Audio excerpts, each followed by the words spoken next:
And we're back here with a very special guest tuning in from Alabama. Aaron, is that right? Alabama, Oh my yeah. goodness, in Birmingham?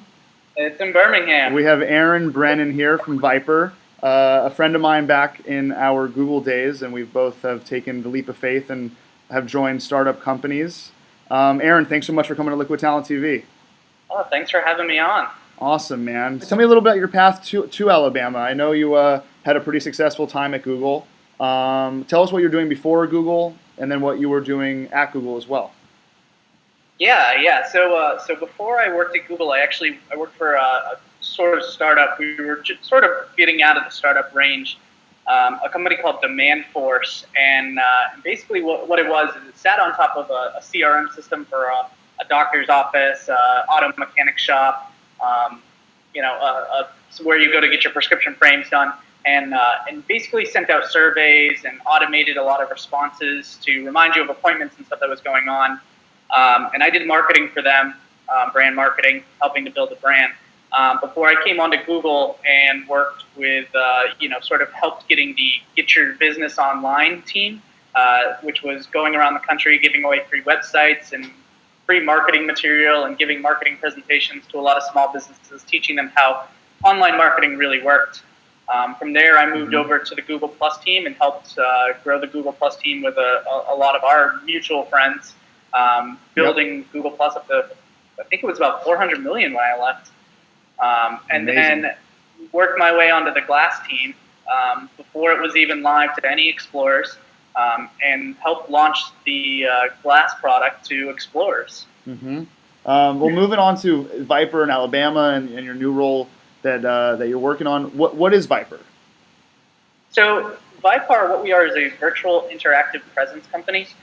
Basically what we do is we're trying to make the next step in mobile video interaction. So from our standpoint, video has been the same for, 20 years now. The only thing that's really changed within it is the quality's gotten a lot better. From our standpoint, where we saw it was the way people learn and the way people teach and the way people interact, your hands are a huge part of that, hands and tools and other things. So what if you could actually take your hands or a tool and stick it into somebody's video to teach them how to do something, or to work on a project or a problem together? Right. We really developed the technology all about solving a problem. So for us, it's a mobile video platform that you can stick your hand into somebody else's video to help work through or solve a problem. Or communicate.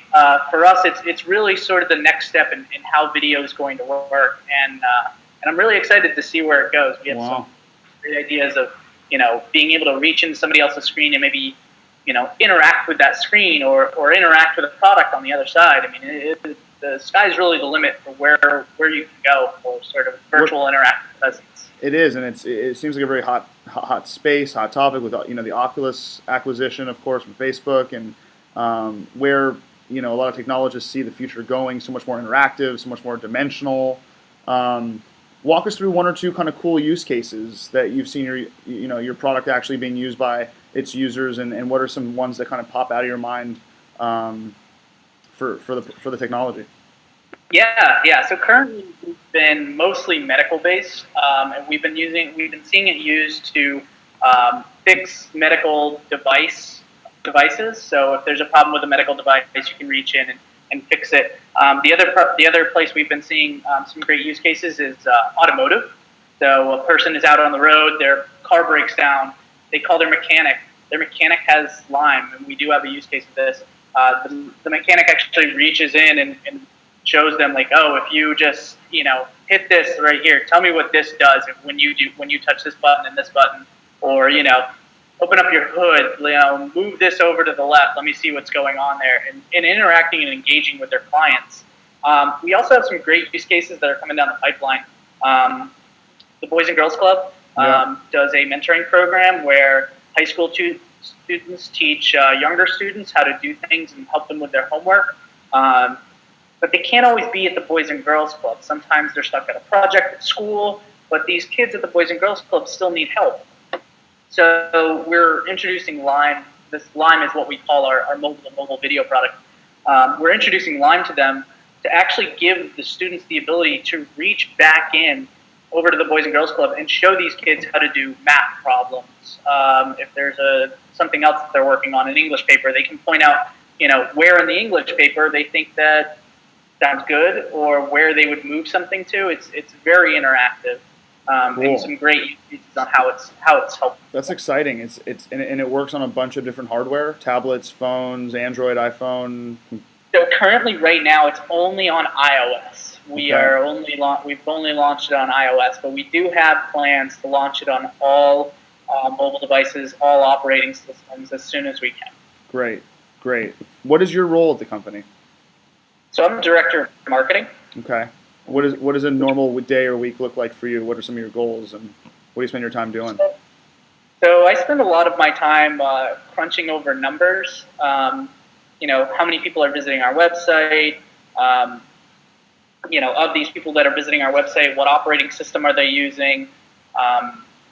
Other things that I do is I reach out to our partners. The Boys and Girls Club is a great example. I reach out to our partners. I work with them on, examples and interests that they want to do, and I support them if they need help.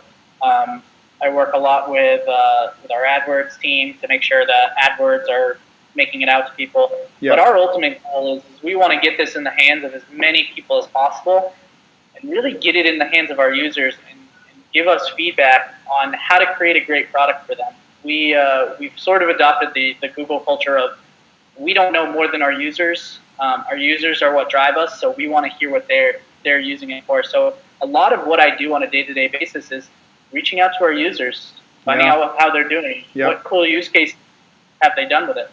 Amazing. And that's really what I do on a day-to-day. Liquid Talent appreciates your time and your and your pieces of wisdom today, Aaron. It was great catching up with you. It was great hearing about the company and your role there. I think you guys are onto something big. This is a technology and a trend that is only going to become more pervasive and more have more implications in our life as time moves on. So I think you guys are onto something pretty exciting. Stay in touch with us. Excited to have you on the show today, Aaron, and appreciate it. Thanks for having me, Alex. Talk to you soon, man. Bye. Thanks.